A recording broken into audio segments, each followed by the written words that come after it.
Hi everyone, welcome to the Karwas. As you know, our goal is to introduce you to the people who are contributing to the world and inspiring people to work on their dreams and to get to the next level of success. So, in this connection, we have a wonderful guest today. So, let me introduce him. He is an influential speaker, researcher, trainer, teacher, and renowned professor. A man known for his hardworking competency and dedication, moreover, the commitment. Currently, he is working as HOD, Head of Department of Business Studies, Namal Institute, Pakistan. He holds a PhD degree in HR and organizational behavior. He is the recipient of HEC Outstanding Research Award for 2010 to 11. He has over 15 years teaching experience and of holding senior management position in different universities at Islamabad. He has supervised 15 PhDs and more than 100 master level theses. He is extensively published in the leading journals of the world, including International Journal of Human Resource Management, Applied Psychology and International Review, Journal of Interpersonal Violence, Journal of Career Development, and International Journal of Business Communication. Moreover, he has published in top interdisciplinary journals, including International Journal of Hospitality and International Journal of Project Management, among others. And he has 40 plus research publications with 1293 citations, 17 H-index, and 27,712 reads. So please help me in welcoming our guest, Professor Dr. Sajid Rashid. Welcome to the Calvas platform. It's a pleasure to have you with us, sir. Thank you very much, Dr. Haider. It's really a pleasure to be at this platform, and I was when I was invited, so I was very happy that this platform will give me an opportunity to talk with the scholars and researchers, not only in Pakistan but in many other countries as well.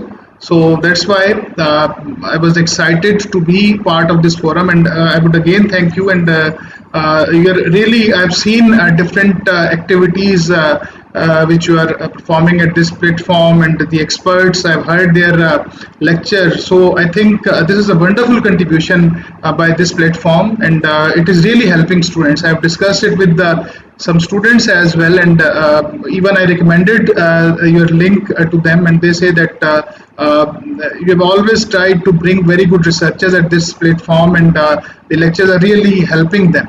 So I think this is a big contribution in a way, because for most of these scholars to find the real researchers who can guide them or maybe mentor them, it might be difficult to individually interact with them. But through these platforms, at least people, they get to know about those scholars, and also even after this lecture, even like in my case, if anyone of the participants, if they want to contact me, or if they have any queries about their research or anything, so I'm available. I can always provide any type of guidance to them. Yeah, thank you very much, Dr. Sajid Rashid, for your kind words and appreciation. Again, we would thank you for your precious time and giving this opportunity to our students and viewers around the world to listen to you. And I'm so excited about today's session because the topic is so important, the role of theory-driven research model. A lot of students, they don't know the role of theory properly. So it will be great to listen to you today, as you are considered to be a guru in HR and OP. So it will be a great learning opportunity and great learning session for all of us. One thing I would like to mention is that since you have a huge statement, that since we announced a webinar with you, we are receiving a lot of messages, questions, appreciation that it was much awaited webinar with such a great speaker. So we are really grateful for your time. So that because we have been told that yes, you are so busy, your schedule is so busy, and we are very thankful to you that you took out your precious time so that our viewers and our students could learn from your experiences and from your knowledge. Thank you once again, Dr. Thank you very much, Dr. Saab. So now I'll start. A very important topic which today we are going to discuss, that is about the role of theory, or specifically how to use theory in developing research models. And this is something on which I have given webinars, lectures, even in my classes, I've discussed it so many times because this is an area where I feel that majority of scholars they are confused, especially whenever I go to any university, like for any when there is a defense or any activity about thesis or dissertation, and when students they are defending their proposal or final thesis, this is the area where they are sort of stuck. Most of the students they know, okay, this is our theory, we are using this theory, they know the name of theory, who presented that theory, a little bit of details about that theory, and then they stop, and then they say now we'll be moving ahead to next point, without linking that theory, that how that theory is linked with their research. And for any research specifically in organizational behavior, HRM, even in consumer behavior, or in most of the fields where the theories are the foundation of those discipline, you cannot do research or you cannot advance that discipline in terms of research unless you're not clear, number one, about theories. You should be good in understanding theories and then how to apply those theories. So I'll make or try to make an attempt in this limited time to give you just few hints or few tips through which you will be able to use theories in your research models, or at least if you can even understand or realize this thing, that why theory is important and how actually we can use it. I think the purpose of this webinar and why this has been arranged, I think that can be completed. So I'll be sharing few slides as well with my discussion. So let me share my screen with you. Sure, please. So I hope the screen is visible now. Can you see the slides? Not yet, sir. Just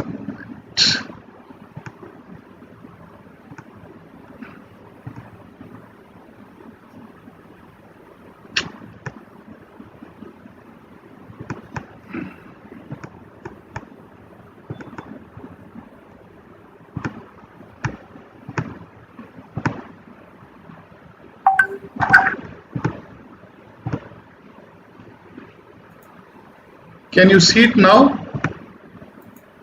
Yes, sir, it's visible now. Okay. Please. So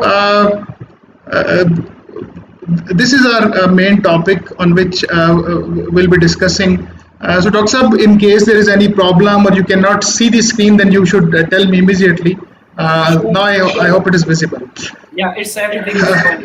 Go ahead. Okay, so now developing theory-driven models. What is the objective of this webinar, or why we're conducting this webinar? So I'll start this discussion with a very small statement by one of the most influential psychologists world has ever produced. So normally, like Sigmund Freud and different psychologists, they are sort of household names, but one of the main contributors of this discipline, who almost developed 4 or 5 important areas in psychology, which are very important for management sciences or organizational behavior or HRM, like group dynamics and change management. He's Kurt Lewin. So these, I think, few word statement. This is such an important statement for researchers. So he said, nothing is so practical as a good theory. So whenever we talk about theory, we think something theoretical. That is something maybe which has nothing to do with some practical aspects of life. But he suggested that theory is the only thing, or the most practical thing in this world is a theory. And what basically researchers do? Dr. You said something? Yeah, I said very powerful phrase, sir. Yes. Please. Now, what is the role of theory? Because all the researchers or scholars who are doing research in any area, and specifically I will be talking about the social sciences and organizational behavior and management sciences. In this area, we're trying to find out solution to different problems. Any problem at workplace, maybe in markets or in businesses. And how to find solution of that problem, that is something practical. How to do it. So if there is issue of absenteeism in any organization, and if you want to resolve the issue of absenteeism, the best thing which can help you is some theory on absenteeism. If you take guidance from that theory, that will provide you the most practical solution. So basically, studying theory or importance of theory, whenever I discuss it or whenever I've heard good researchers talking about theory, theory basically provides you a lens. So whenever you see any problem with the lens of a theory, it provides you a practical solution, most practical solution based on the wisdom, research, hundred thousands of studies of different experts, and ultimately it might be a very small statement, 2 or 3 lines, but the wisdom in these 2 or 3 lines that can provide a solution to thousands or hundred thousands of different problems. So one theory is powerful enough, one good theory is powerful enough to provide or help you in providing solution to 100,000 different problems.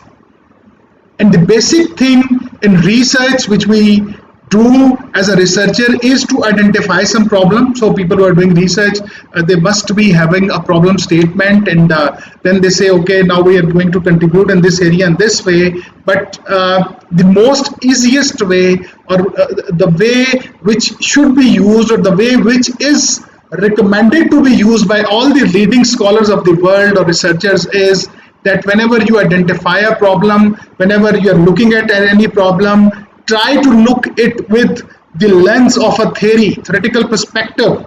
And when you will see that problem with the lens of theory, that theory will provide you the way forward how to find out its solution. So this is something which all the researchers, they need to understand, because unless we don't understand the importance of theories, whatever solution we provide, that is something isolated solution, and most of those solutions won't work. Because while providing a solution to that problem, it is absenteeism, or it is counter work behavior, or bullying at workplace, or abusive supervision, or any good or negative thing, whatsoever is there you want to study. So you should start with theory. Now I'll explain why we need to study theories, and what actually theory, how theory provides you a guidance. And then once you are clear about the importance of theories, then how this theory can be used in a research model, how this helps in developing your theoretical frameworks. And once you understand the importance of theory, then I hope in rest of your career, whenever you are doing research, you won't start any research or develop any theoretical framework. Even the word theoretical framework, the word theory is there, still we don't understand the importance of theory. Why it is called a theoretical framework? It is a framework based on some theory, theoretical foundations. So once this thing is clear, then whenever students, they develop a theoretical framework or research model, they start with a theory. And these few lines, if these are clear to you, then I think for whenever you are doing research, you'll be using a theory. Now, what actually is theory? Firstly, I think we need to understand the statement, the word theory. So theories are conceptual devices that try to tell us about the world by representing it in a causal manner. So whenever we see any theory, one thing, it will try to explain something, what the world around us, the problems around us, in some causal manner, cause and effect. So this basically we can link it to the philosophical discussion or debates on theories, starting from maybe if we go back to Greeks. So main philosophy they presented at that time period, either this was Socrates or Aristotle or Plato, they were mainly talking about logic. And logic is about finding out the causal relationship, why it's happening, what are the outcomes, and what is the link. So based on that logic, even in the modern time period, even in the Western philosophy, after 1500, 1600 years onward, if we see, all the theorists, they basically try to resolve the problems or provide a solution to different problems in a causal way, in a causal manner. So once you are clear about a relationship between two entities, two constructs, or two variables, what is the cause and effect relationship, you can basically use that analogy in resolving 100,000, 100,000, or 1 million other problems which are of similar nature, which basically fit in within the framework of that cause and effect relationship. And generally it is used to represent behavior of social context. So you won't find this word theory generally in sciences. The word in sciences is normally law, and the difference between law and theory is that theory is something which is about the behavior of individuals or a social context, and cannot say to have a law is something which is something universal. So Newton's laws of motion or law of gravitation and all these things, they are not theories. They are 100% absolute. Theory is never absolute. It provides you a representation in a causal manner, but if that theory is applicable on 999 cases, maybe one case is left. So if there is any exception, we cannot call it a law, because whenever we're talking about human behavior or social context, they don't represent or they're not the entities like in natural sciences. So there is a difference between theory and law. So in social sciences, we use theory. There are four important parts. I think this is a very important discussion, which we need to understand that what are the essential components of a theory.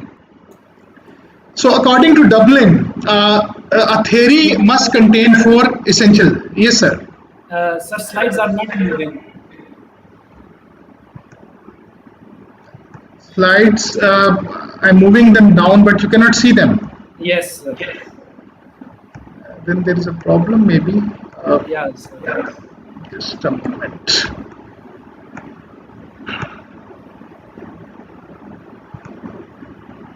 Because I was moving them down. Yes. Sometimes it happens at internet. Is this slide visible now? Not, sir. It only shows the screen.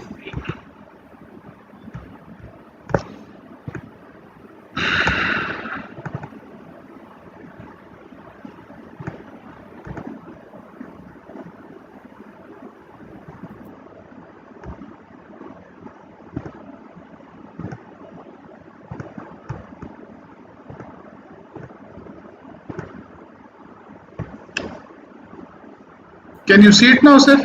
Yes, sir. It's visible now. Please go ahead, sir. So maybe if I don't maximize it, then it may work well. So if this is visible, if people they can see it, so I may start from here. So there are four elements which are there in a theory: what, how, why, who, where, and when. So these are the most important elements which you need to understand about a theory before using it in your research. Now, what is meant by what? Theory answers a very important question: what factors, variables, construct, or concepts? So I hope maybe majority they don't understand these words, but at least variables you must have heard. Constructs and concepts are more abstract in nature, but still let's assume we're talking about variables. Logically should be considered as part of explanation of the social or individual phenomena of interest. So what are the factors which are covered, which are the variables which can be used while using this theory in this research? So not every variable or construct can be used in any theory. So if you're using social exchange theory, let's say, so you cannot use all the variables in social exchange theory. The theory specifically explains that it is about a social interaction between two individuals, two groups, or a follower and leader, or two friends. So what are the factors or variables or constructs which can be used in this theory? So whenever you're studying any theory, or whenever you're using any theory, you have to study that theory in detail and you must be clear that which are the factors which can be covered or used under this theory. Sometimes students, they make this mistake. They add such a variable in their research model on relationship which technically or theoretically that cannot be used in that particular relationship. Or the theory, it is specifically mentioned that these are the type of variables which can be used, and you are using irrelevant variable, then I think that is a fundamental mistake on part of the scholars. So what is the solution to this problem? That whenever you are studying any research model or developing any research model, and you plan to use a certain type of theory, you should start with the details of theory. You should discuss initially, you should read that theory in detail, and then maybe discuss it with your teachers or colleagues as well, or friends as well, who know about the theory, that whether I am going to add or use, let's say, a new variable in this theory, whether it can be used or not. So what factors can be studied? I'll come on this point again when I'll be discussing the theory. So I'll specifically tell what is the meaning of this term what, and then how. Having identified the factors, the researcher's next question is how they are related. So whenever we develop a theoretical framework, we use arrows and boxes. These arrows and boxes, they represent how they are linked. So you are using, let's say, transformational leadership and its effect on employee performance. So how transformational leadership is affecting employee performance, that is providing you answer of how. The first question was there, that what factors can be studied. So in this theory, let's say it is LMX theory, leader member exchange theory. So in this theory, you can use a type of leadership and the followers outcome. Then how they are linked. So basically leadership, it is affecting the employee outcome. Employee outcomes maybe are not affecting. In LMX, definitely employee outcomes also affect leaders. Let's assume that leadership is affecting employee outcome. So how they are affecting, the arrows, they provide you the answer. So the arrows can be in two direction as well. It is going on one side and coming back to the original variable as well, or it is unidirectional. From transformational leadership is affecting employee. So how it is affecting, you have to provide the answer when you are developing a theoretical framework. This is something which you need to do when you are developing an argument in your introduction section, and especially when you are writing hypothesis for that particular relationship. Then you have to provide the answer of how with the help of theory. I'll explain this thing with examples as well, that whenever we develop a model and we have certain boxes and there one variable is moving towards another, how that relationship should be explained using a theory. The third thing which you need to answer is why. That why under psychological, economic or social dynamics that justify the selection of factors and propose causal relationship. The relationship, the rationale constrains the theory's assumptions. So whenever any theorist develops a theory, they provide you the assumptions of the theory. Certain things are very clear, that this theory is about these particular relationship, but the people who will be using this theory, they should also be clear about the assumptions of the theory. There are certain assumptions, assumption 1, 2, 3, 4, that in these particular conditions, this theory is applicable. So you can apply this theory, let's say, in a social context, maybe where the social exchanges are involved, or in an organizational context where this type of environment is there, or maybe in an organization which the nature of organization can be specified, that these there are certain theories which are proposed or developed for the public sector organizations only. So in their assumptions, they suggest that the main assumption of this theory is that these theories are applicable to public sector organizations only. So because the nature of this theory is such that it is applicable only to those organizations which are working for non-profit based purposes, which are not there to earn profit. So you also need to read about the assumptions And then the most important, who, where, when. These basically represent the limitations of the theory, because whenever a theory is presented, it is not a universal thing. I just discussed the difference between theory and law. It's not a law. So you cannot apply that theory everywhere, on every type of organization, on all the type of employees or customers or suppliers or maybe the people with whom you are interacting. So these basically restrict the generalizability of that theory, and these are generally called the boundary conditions.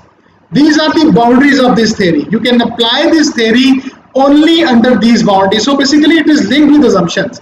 There are assumptions, certain assumptions, which we call the corollaries of the theory as well, which give you detail, and then you restrict that theory in a boundary, that who on whom you can apply it, where it can be used, and when it can be used. So even the situation is also specified. So maybe this theory is not applicable. Most of the stress theories, when they are applicable in situation of stressful environment only. Abusive supervision. So if in case the organization is not having that type of environment, maybe in that situation it is not applicable. So who, when, where, when. So this is the starting point. Whenever you read any theory, social exchange theory, leader member exchange theory, equity theory, or effective events theory, or conservation of resource theory, or social identity theory, so you have a list of hundreds of theories. So whenever you plan to use any theory in your research, firstly try to find the answers of these 4 questions. You should not use that theory unless you don't know which factors I can use in this theory, how they are linked, what are the assumptions, and what are the boundary conditions. Then whenever you will develop your research model, you will be clear, okay, all the variables in this model, they are covered, they are answering the what question, the relationship, their nature, it is answered in the how, and what are the assumptions of this theory which I am applying in this model, and what are the boundary conditions, which are the things which I cannot use in this research model or theoretical framework. So based on this thing, we develop a research model. So I think all the participants, they need to understand this thing, that unless you're not clear about a theory, you cannot apply it. That's a very simple thing. If simply someone is saying to apply Stacey Adams' equity theory in your research model, and you Google it on web and search, okay, equity theory represents this thing, brief detail of that theory, and simply you report that information in your research paper model, that won't serve the purpose. Rather, that will create a confusion. So if you want to use a theory in your research model, firstly, you should go into detail of that theory, try to understand that theory fully, and then see how you can apply it. Because otherwise, if you don't have answers to these 4 questions, in my opinion, you cannot or you should not use a theory. Because you will be stuck. If you're writing a research paper on reviewers' comments, you won't be able to answer it. And more importantly, if you're defending your research proposal or final thesis, if you don't have answers to these 4 questions, you will be stuck when you'll be defending your thesis. So this slide was about the basic structure of theory. Now we have briefly discussed that why we need to study the theories. I think, Dr. Saab, you can see the next slide now. No, sir, it's not visible, please. It's stuck. I don't know why. I, It is still on same slide. yes, sir. It is on the what is theory. So it seems I will have to share each slide again. I don't know why it's not working. Yeah, this is first time we are experiencing this problem, sir. Yeah, these are the demerits of the internet as well. We have the advantage luxury of having you virtually, but there are some limitation to the softwares as well. But never mind. Since So I think I should straight away move to the first theory, which I'll be sharing, and discuss all other things verbally. because Carry on in the way you are doing it because we are receiving a lot of comments. It's a so wonderful session, so worthy session. Please go in your own smooth way, please. okay. Yeah. Okay, then I think I should share all the slides so Yes, students please. they're Because clear. our viewers are taking very serious that all slides and very eagerly listening to you what you are saying because I can see the comment that they are doing it's a very informative session because the things you are explaining is I could remember my own PhD class. So I think now you can see the slide theory is important. Yes, please. Yes, we can Okay. see. Go Now, ahead, please. why theory is important? Because this is a question which the students, when I'm teaching a research class, generally they ask that why we have to spend so much time in understanding the theories and the concepts and the relationships between theories. So this is something which is mandatory. Why? If you want to publish, the first requirement. So for any researcher, I think the main acknowledgement of his or her work is publication, and everybody wants to publish in good journals. So mission statement of all the leading journals require your paper to make a theoretical contribution. So I can give you the names of the top management journals. If you look at the current year's JCR, General Citation Report, impact factor wise. So number one journal is Academy of Management Annals. Then I think there is a Journal of Management or Annual Review of Organizational Psychology. Then there is Academy of Management Review, Academy of Management Journals, and then you move on from impact factor 11, 10, 9, 8, or maybe you see top 10, 20, 50 management, specifically management journals. So you will see that in most of the journals, basic objectives or mission statements, especially I think the top most journals, Academy of Management Journal or Academy of Management Review of or Journal of Organizational Behavior or Journal of Applied Psychology or whatsoever journal you name it, they require you to make a theoretical contribution, which means you have to add something new in existing theory. What is basically a theoretical contribution? There is so much debate on this area, a number of good articles available as well in the leading journals in which the good researchers they have tried to explain what actually constitutes a theoretical contribution. So either you develop totally a new theory, like Victor Vroom developed expectancy theory way back in 1965. That was big theoretical contribution. He developed a new theory, but theories are not developed every day or every month or every year or maybe in a decade.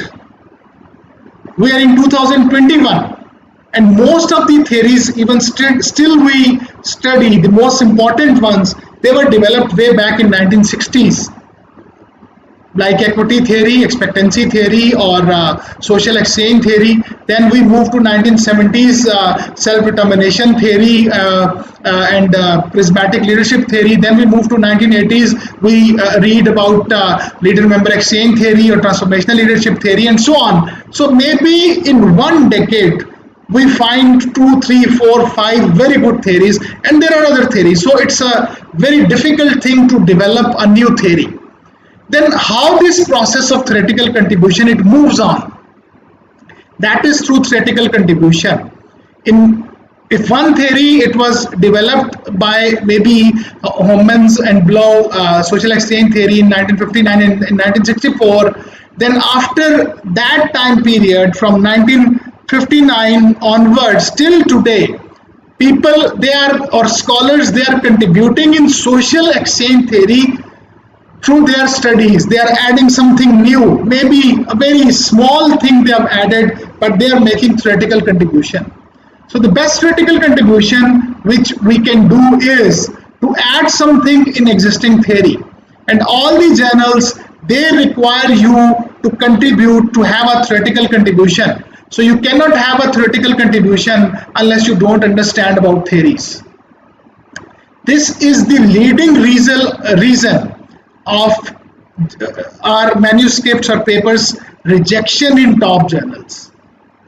One of the leading reason is in which if you have submitted a paper, in most of the cases when it is rejected by the editor, which we call desk rejection, and the objection is that your paper is not making a theoretical contribution or significant theoretical contribution.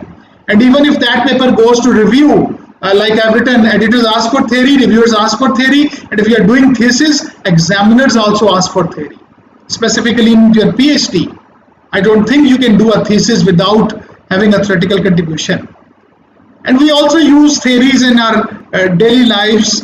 Whenever we use word because, this thing is happening because basically we are having some theory. Maybe we don't formally know which theory we are using, but a generalized statement, whenever we are using theories. And because people are greedy, so they want to earn more. And so basically theories, they explain the phenomenon in a simple way. While we think that theory is making my research difficult, once you start using it, it will help you.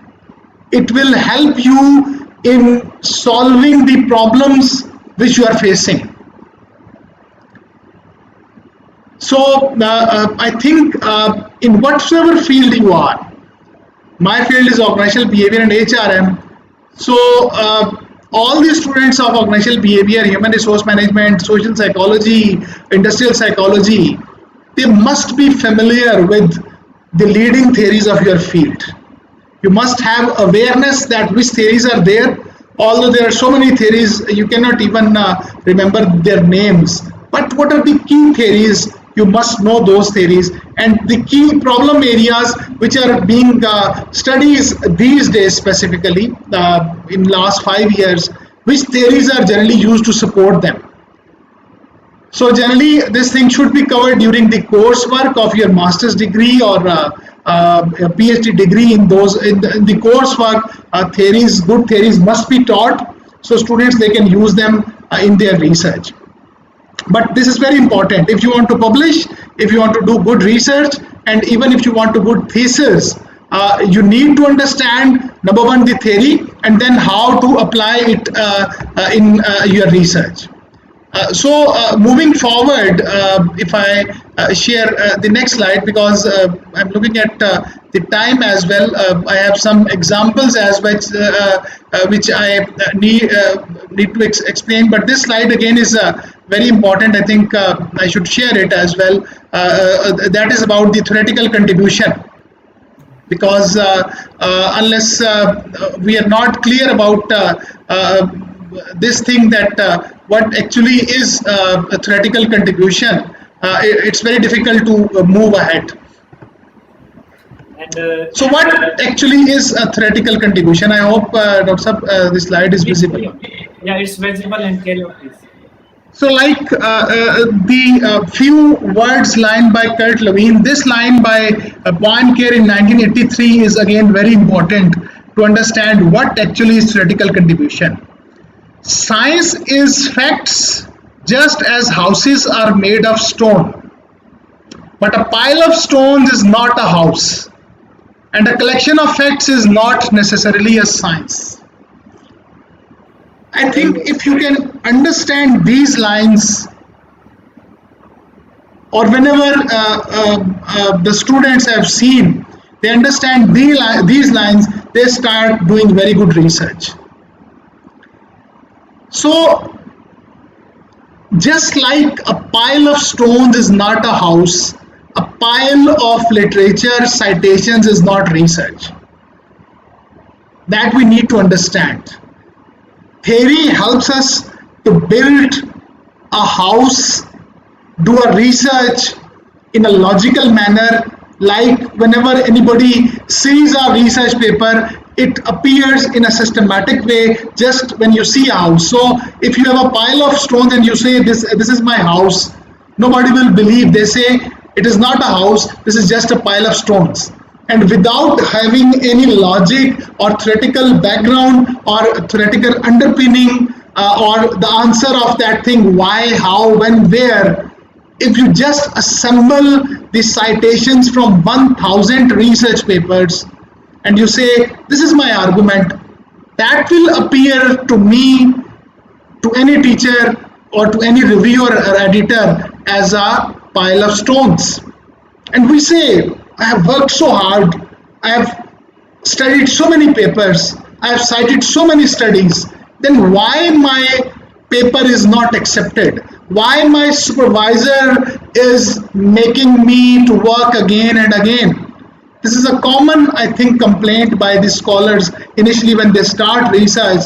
And the feeling is that the supervisor maybe don't want don't want me to complete the study. And what we say in Urdu के शायद तंग कर रहा है supervisor बगैर किसी वजह के, जानबूझ के जो है ना फिर कहता है फिर ये काम करो फिर ये काम करो.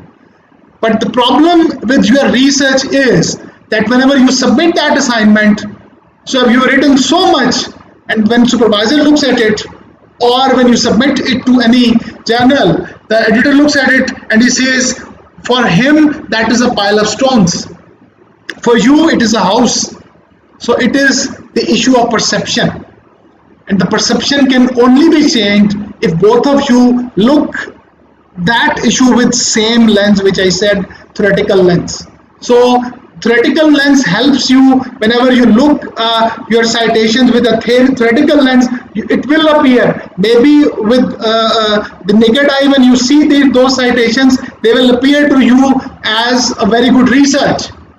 Then you bring a lens, theoretical lens, and if you will see same work with a theoretical lens, you will see it is a pile of stones.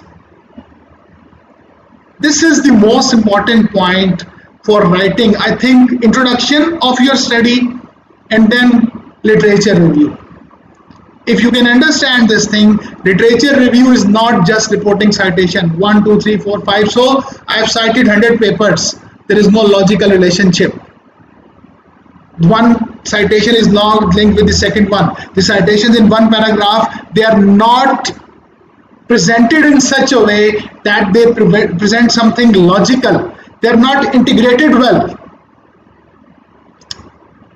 So the only theory will provide you help that which thing should be placed here. As per theory, this thing should come after this thing, because theory is telling you that, let's say, transformational leadership is affecting organizational commitment and it is affecting job performance. So I should place all these citations of transformational leadership with organizational commitment first. I should explain that how transformational leadership is affecting organizational commitment, and then how organizational commitment is affecting performance. And if I provide this relationship, I can safely develop an argument that organizational commitment is mediating the relationship between variable A and C. Otherwise, whatsoever you write, if you don't have a theoretical lens, you can never explain the sequence of the citations. You can never tell where to place. It is like a jigsaw puzzle. So you have to place the citation just like in a puzzle on the right place. Otherwise, what will happen? That there will be a tree, and on the top of the tree there will be moon, and where you have to place the moon, there will be maybe a stone. So just like a child who don't understand these delicacies, who is let's say completing a jigsaw puzzle, he tries to fill the puzzle with any shape which fits in at any place. So जहाँ पे उसे वो चीज़ fit होती हुई नजर आती है, that child tries to fit that thing in that puzzle. Is not clear that this is not the right place. It should be placed at this position. So majority of students who do research or to start research, just like that child, they try to place the citations on a place where they should not be there. Supposedly, it should be at some other place.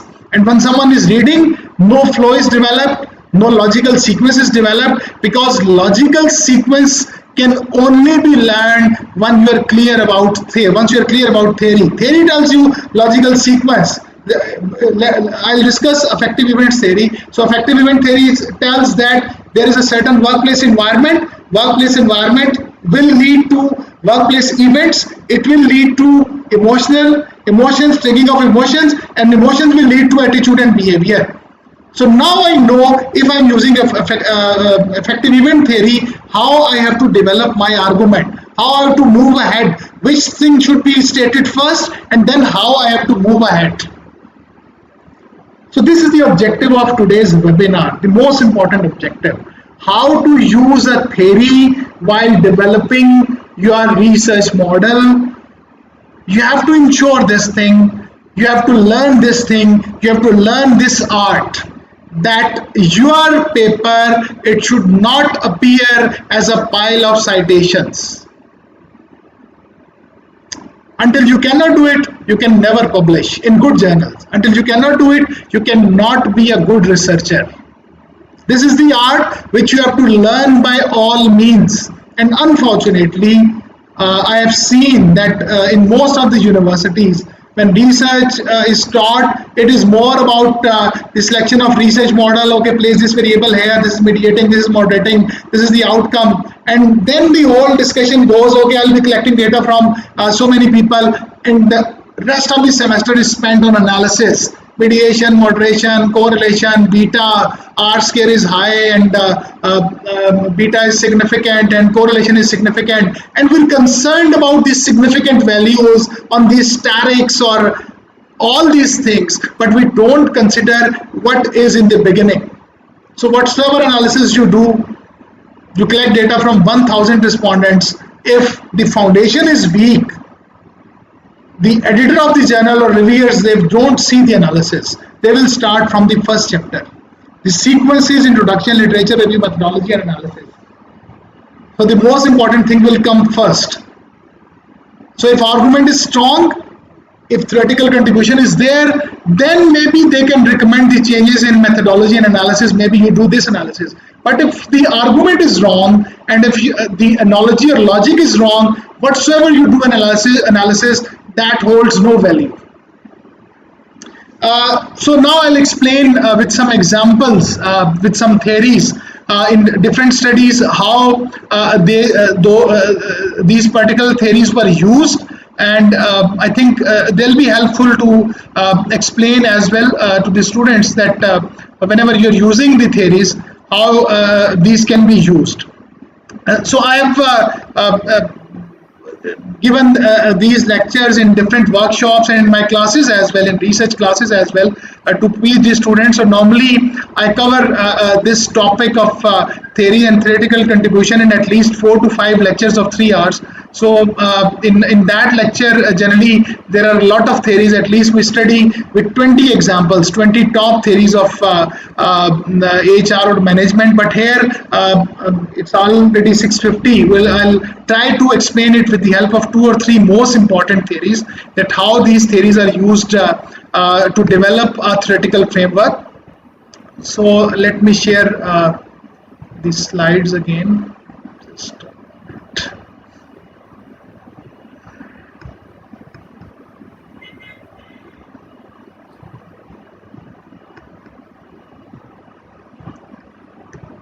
So one of popular, Dr. I think you can see the slide. Yes, sir, it's visible. Please carry on. A very important theory, and with lots of applications, maybe thousands of different applications in different fields, not only in HRM, maybe in psychology, in social psychology, in consumer behavior, in organizational behavior, is conservation of resource theory. So I'll briefly explain the things which I discussed, the 4 important components of this theory, what, how, where, when, why, all these things. This theory is about stress. And stress at workplace, I think, is, if we list the most important elements, maybe in daily life and specifically in organizations. So this is the most you can say mostly used theory in last 30 years, having around this paper Hopfall, which was written in 1989, it has got around 13,000 citations, just one paper. And then the papers which were written after this theory, even by Hopfall, so I roughly calculated all the papers which Hopfall has written. You will you can say that there are around 30,000 citations just for this theory. this main theory, and then the papers which others have written. So maybe the citations will go to more than 50,000. So this is the importance of this theory. So Hopful in 1989, it is generally we term it COR. He suggested that individuals strive to obtain, retain, foster, and protect those things they centrally value. So I'll try to explain in simple words for students. Maybe you're not from this field, psychology or organizational behavior. That whatever valuable we have, we try to protect it. जो कुछ भी आपके पास कीमती है आप उसे संभाल के रखना चाहते हैं. Whatsoever you think is valuable to you, you try to protect it. Your home, your car, your bank balance, all the assets which you are having, we try to retain it, we try to foster them, and we try to protect it. We look after our home, we look after our car, we look after our bank balance. But then he said that there are different categories of resources as well. One are the physical resources like your house, your home, your car, and all the physical assets. Then there are social resources as well. Your relationships, we also try to retain, foster, and protect them. Your status or position, that is a social resource. We try to retain our position, our status. We try to protect it. And the third category which Hopful suggested are the psychological in nature, our emotions, our ability to cope with stress. We try to avoid stress. Why? Because we try to retain happiness, calmness, a relaxed life. That is an asset. We try to retain it, we try to protect it. And stress is something which acts as an intruder, and it tries to take away our happiness. So that's why whenever there is a threat of stress, we become alert and we try to protect our safety, our happiness. So we try to protect all the resources which we have, but there are certain principles which this theory suggested. Now these are, we can say, the assumptions which are related to this theory. Primacy of loss principle, resource loss is disproportionately more salient than resource gain. Losses hurt more. This was also said by Kahneman, who was awarded the 2002 Nobel Prize in Economics, but he presented his theory in psychology. Interesting thing, he was a psychologist, but his theory affected the economics so much that he was awarded Nobel Prize in Economics on his prospects theory. So even in prospect theory, Kahneman way back in 1979, 10 years earlier, before the Hopful's conservation of resources theory, he said that losses hurt more than gains feel good. Losses hurt more. So first principle is that whenever we are in a situation, we are gaining something or we're losing something, we'll try to protect something which we are losing. Because if you gain more, and if there is 50% you have gained and 50% you have lost something, the loss will hurt you more. Second thing is resource investment is a principle. People must invest in resources. So whatsoever resources you have, you must invest them, then you can increase them.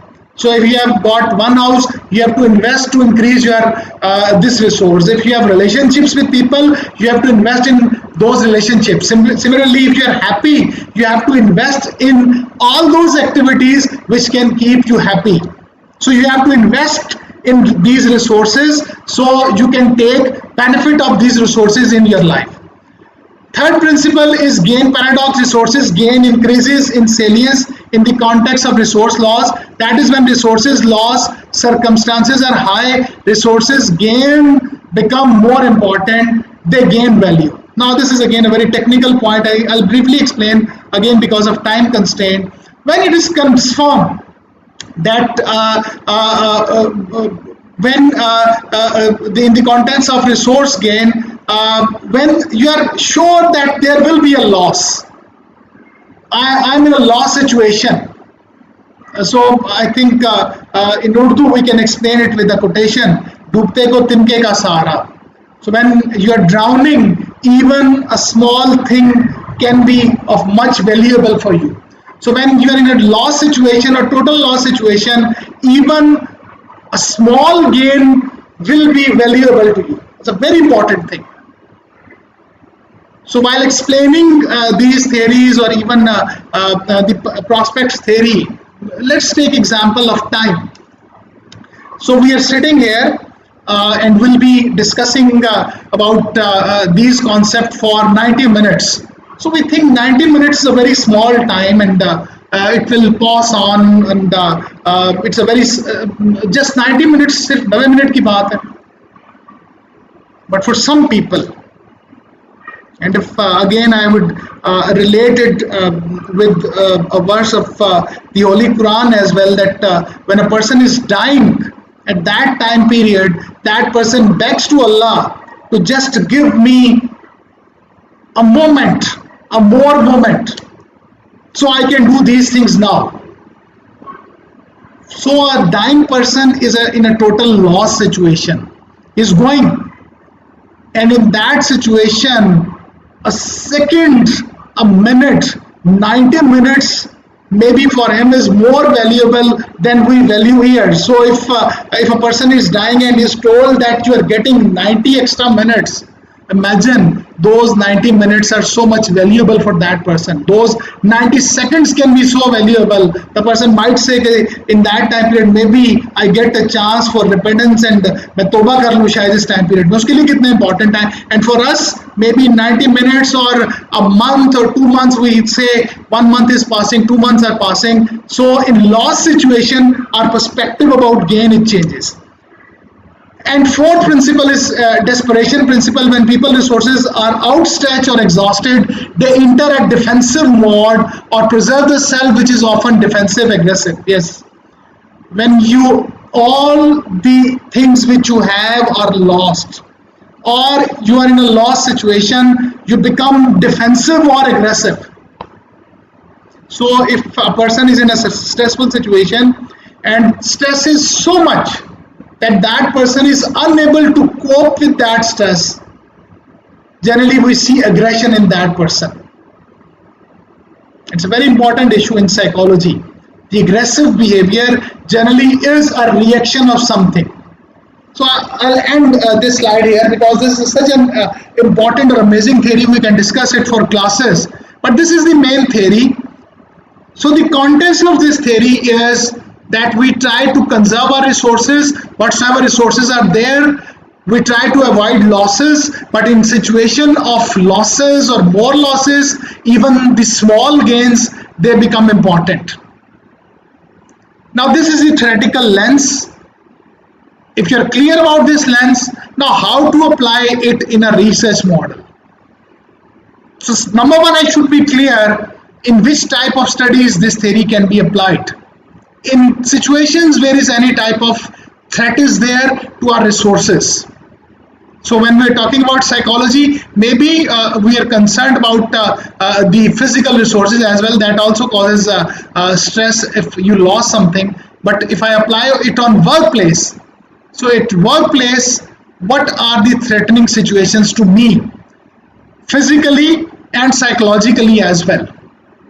So one of the most important threat at workplace is stress, behavior of boss, abusive supervision, workplace bullying, harassment at workplace. All these things, they cause a threat to our resources. Resources, what resources? Our happy life, the way we are spending life in routine, happily. And stress is a threat to this happiness. So whenever we see a threat in form of stress in any situation, we become alert and we try to protect our resources, our happiness, our satisfaction. And if the stress attacks on our psychological resources, we respond in different ways. Firstly, we try to protect our resources, and if we are unable to protect, then we have to react, maybe in form of some violence or aggression. So all these things are basically a reaction to some external threat, which is affecting our resources. So in all these situations where is some external thing is affecting our resources and we react, we can use conservation of resource theory. So all studies involving stress, burnout, violence, aggression, bullying, leadership styles having abusive content, harassment of any type, conservation of resource theory is one of the most important theories which should be used to develop a theoretical model. Now I give you one example in which a very good study, in which a very good study it is used. But the problem, I think I should start with the problem. What mistakes students they generally do. So let's say I have discussed that conservation of resource theory, it can be used in all these studies in which you are using stress. So okay, you're doing study, you say, okay, I'm using stress, workplace stress, and its effect on, let's say, employee satisfaction and these outcomes. So I should use conservation of resource theory, and these are the 4 important points which Hopewell presented in 1989. So you simply write the statement of this theory, and in your study you write, I'm using conservation of resource theory as an underpinning theory in my study. So do you think this answer is sufficient? Never. Unless you don't tell that what this theory suggested, and this year is 1989. So after 1989, there is no addition in this theory. In last 32 years, nobody worked on this theory. What were the contributions in this theory? So if we just look at the papers of Hopewell after 1989, there are around 13 to 15 papers which were written by Hopewell on this theory in which he added different things. So if you have not reviewed those papers, you cannot claim that I know about conservation of resource theory. So let me just share you 1 or 2 slides, even if you have used conservation of resource theory in your research. So do you know about the studies which were conducted in later years, even by Hopewell or other researchers? I'm just citing studied by the person who presented this theory, and he has written so much on the same concept after you can say 2000 or later years. So if you look at this slide, these are the papers which were written from 2000 onwards. So one paper is from 2002, that is conservation of resource theory, emerging theories in health promotion practices. Hopewell 2009, conservation of resource theory application to public health promotion. Hopewell 2011, Hopewell conservation of resource theory, its implication for stress, health and resilience. 2012, Hopewell and other researchers, the combined stress of family life, work and war in Air Force when a test of conservation of resource theory. Then if we move ahead,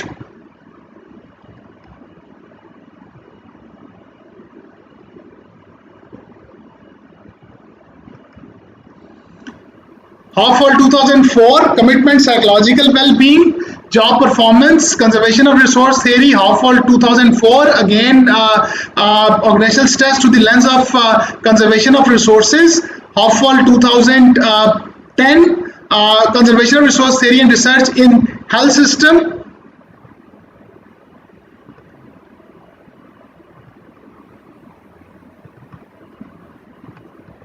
And then this slide, just to tell you basically what mistakes students do.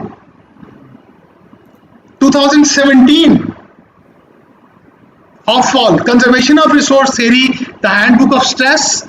2017, Hopewell, conservation resource or general stress theory applied to burnout. And this is the most important theory paper after 1989, which all the people are using this, the most comprehensive article which he has written in 2018.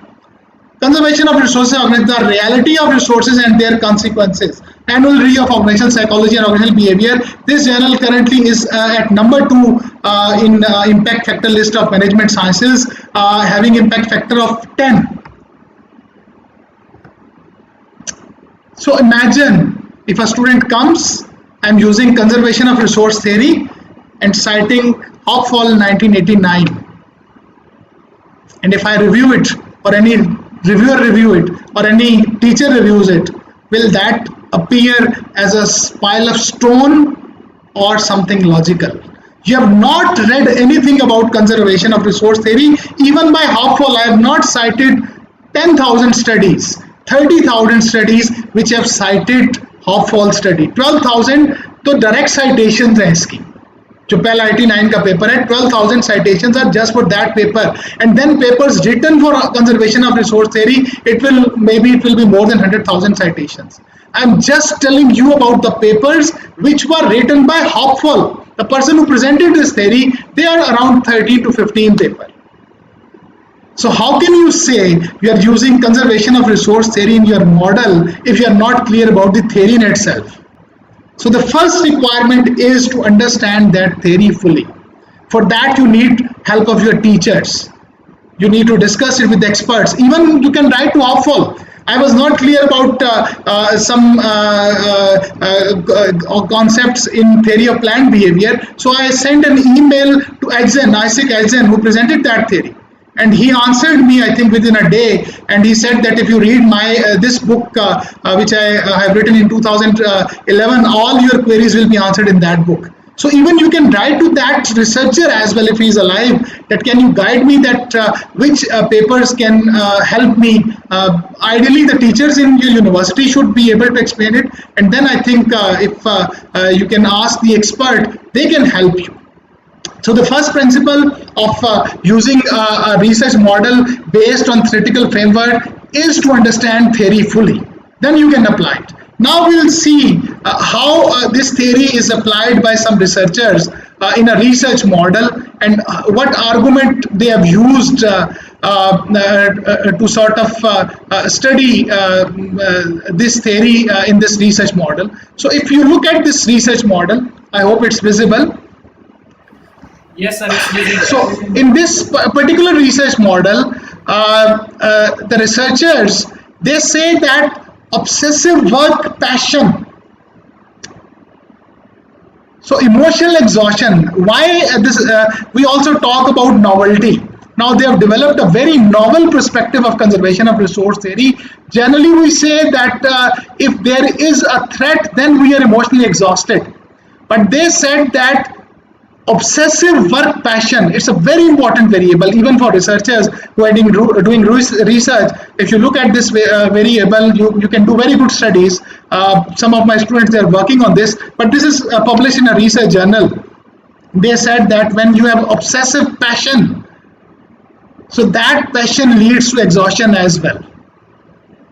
So there should be a systematic way of doing things. Passion leads us to work more, to strive more, to work harder. And basically what we are doing, we're trying to burn the candle from both ends. That is passion. And passion also ultimately your resources, physical resources, your energies, and your psychological resources are depleted as per conservation of resource theory, and you are emotionally exhausted, and ultimately it will affect your work performance.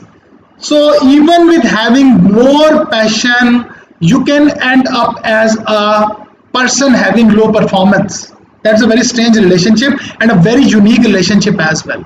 Generally, we say more passion leads to higher performance. Obsessive work passion can decrease your performance as well.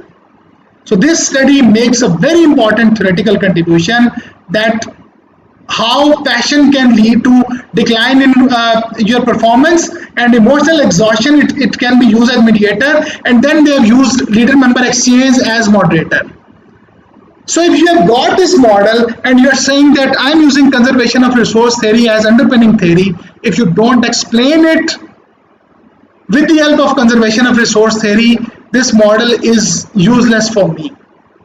I cannot sort of pass a proposal using this model without giving any logic from conservation of resource theory. So how these researchers they have given the logic in their research paper using conservation of resource theory. What they did, I'll just have copied their argument and try to explain it with the help of the argument which they have used in their paper.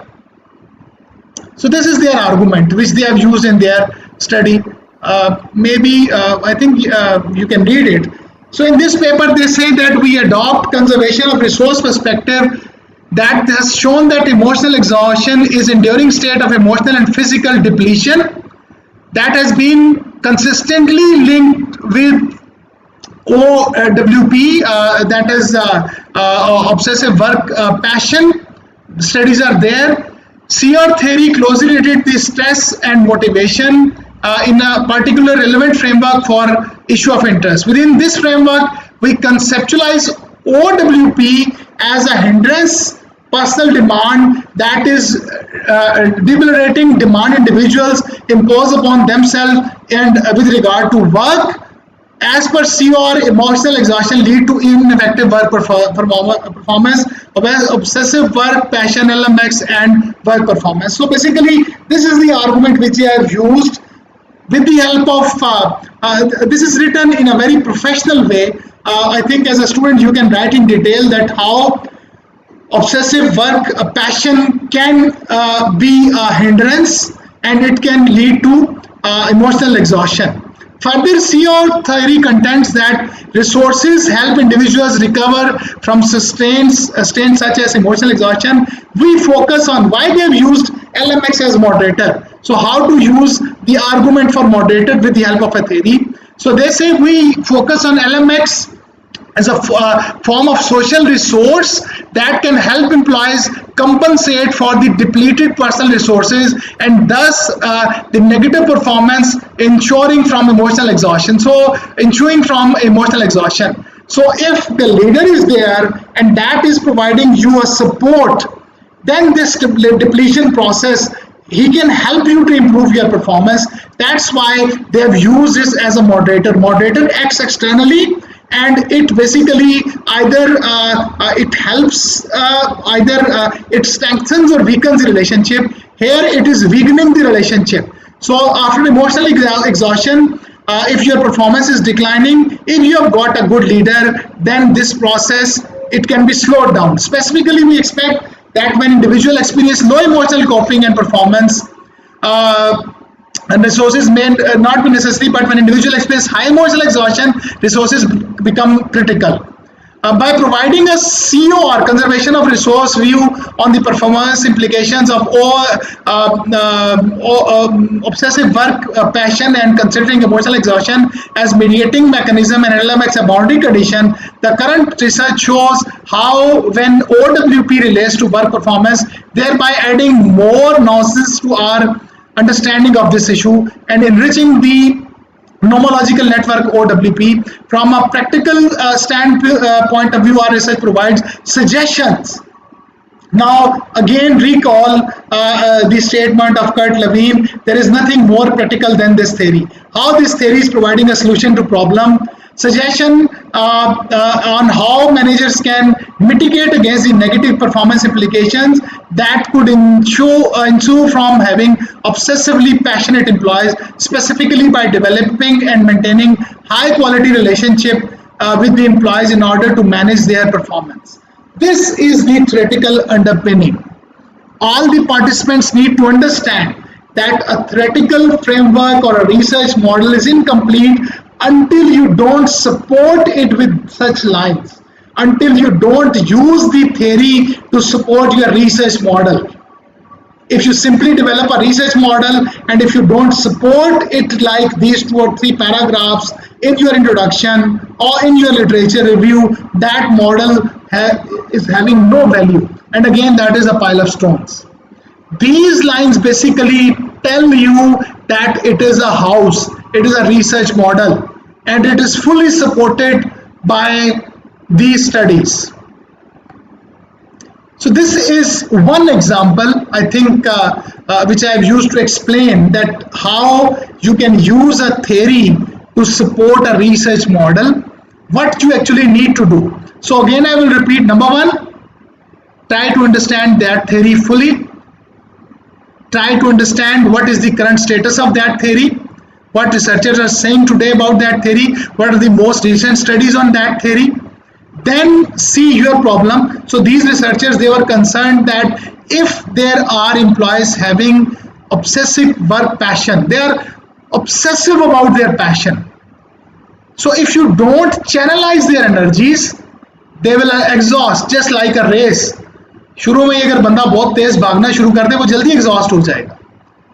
So you have to channelize their energy. So whenever you say a race, marathon race of let's say 4,000 meters or very lengthy race, initially they don't run very fast. So that's a strategy. You have to channelize their energy, and at the end they exert all the energies. So that's why you see the mitigating role of LMX there.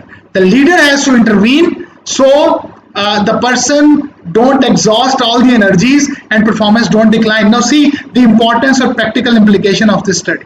How much important it is that if you are working in any organization and there a young man joins the organization and he is excessively passionate and rather obsessive, having obsessive passion, then how you have to channelize the energy so the emotional exhaustion is not there and you can use the energies of that person for a longer time period. The conservation of resource theory provides you a theoretical lens to resolve this problem. But as a researcher, you must know the art. How to use this theory in this particular scenario and then how to develop the argument. And if you don't do it, forget about this thing that your paper will ever be going to publish in any good journal. Now I'll share another example. I think we can, Dr. Sab, share one more example, I hope. Sure, please take your time. It's so wonderful session that I'm highly, deeply involved with it. And if we see the comment, there is a bombardment of comment that it's so wonderful, exceptional way of explaining the things and very professional approach. I love while watching this all comments. It's so wonderful. Please carry on.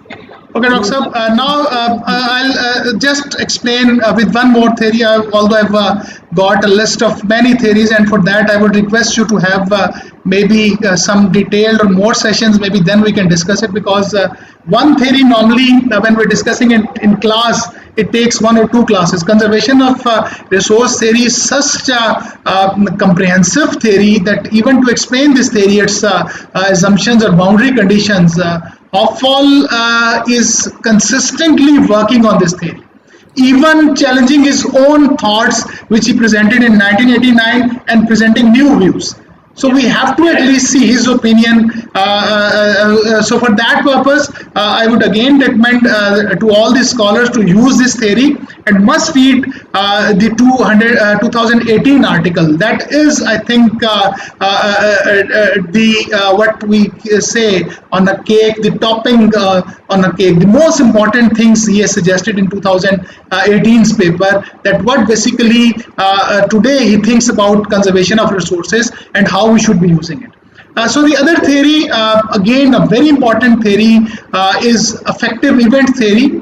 It was presented way back in 1996, and just like conservation of resource theory, the importance of this theory is that for a long time period, maybe up to 1970s, generally the experts in organizational behavior, specifically not in psychology, the OB or HR expert, they were of the view that emotions should not be discussed at workplace, or emotions should not be part of OB literature, even up till 1960s. But then after 1970s and especially in 1990s, when Daniel Goleman presented the concept of emotional intelligence and what is the role of emotion at workplace, people, they seriously started working on the role of emotions at workplace. And then Weiss and Cropenzano in 1996, I think, presented the most comprehensive, I think even up till now, after almost 25, 26 years. Just like conservation of resource theory, effective event theory even today is the most comprehensive theory whenever we want to study emotions at workplace. When a person is happy, sad, frustrated, disgusted, or aggressive, or whatsoever situation is there, I think this is the most important theory which we need to study. So Weiss and Zeno, they basically suggested that emotions are states, and as states they vary within a person over a period of time. This was their suggestion in 2002. But what they describe, what are emotions? Emotions are state within us, everyone. And these states, whenever we use word state, it is not fixed. Even for happiness, the state it varies. Sometimes we are excited, more happy, sometimes are we just happy. Similarly, sadness or angry. If a person is angry, for example, I am angry now, but I won't be later. The morning I was in terrible mood. This point is obvious, of course, but in AET it explains that what are the proximal causes of these emotions. Why we are happy, why we are sad, and specifically at workplace, what are the reasons for our happiness or sadness, and if we are happy or sad in that particular state, what can be the outcomes. Number one, which things make us happy or sad at workplace, and if the emotions are triggered, let's say if we are angry in a particular situation, in a particular environment, you can take example of harassment, you can take example of abusive supervision, you can take the example of bullying. So that is a situation in which negative emotions are triggered. And in that particular situation, if a person is angry or unhappy, what that person might do. So effective event theory or AET provides you the basic framework that in which type of situation, which type of emotions are triggered, and what are the outcomes. So any situation in which you feel like that certain emotions are triggered, you can use effective event theory, and mostly use theory again whenever we study emotions. So based on this basic concept, Weiss and Zeno, even in their initial presentation, they also provided a framework which should be used while using this theory. And I think this framework is very important to understand the basic concept of conservation of resource theory. So this is the whole framework which they presented in 1996. And there have been many improvements in this model, many changes, not some major change, but many contributions in this model in later years. So what they suggested that work environment, characteristics of job demands, emotional labor requirement, whatever environment is there, a good environment, environment which is characterized by cooperation, team spirit, helping behaviors, it will lead to a certain work event. So environment can be good, bad, positive or negative, or work environment can be negative, very a sort of political environment, too much politics at workplace, too much bullying at workplace, people they don't care about maybe bullying others or using abusive language. That can be a culture at any workplace. So in that environment, the work events will be different. So if there is a positive environment or good environment, there will be daily uplifts. Whenever you are at workplace, there will be uplift. You will feel encouraged. And you can also relate this theory with conservation of resource theory as well. If you are happy, your resources will be enhanced. If you are sad, maybe they will be depleted.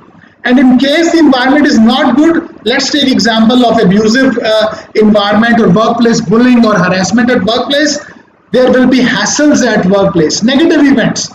There will be more conflicts, there will be more arguments between the workers or maybe management and staff. For example, a natural event of negative environment is conflict. More workplace conflict and dysfunctional conflicts will be there. So if there are negative events, these will trigger reactions, emotional reactions. So this is something which is the main focus of this theory.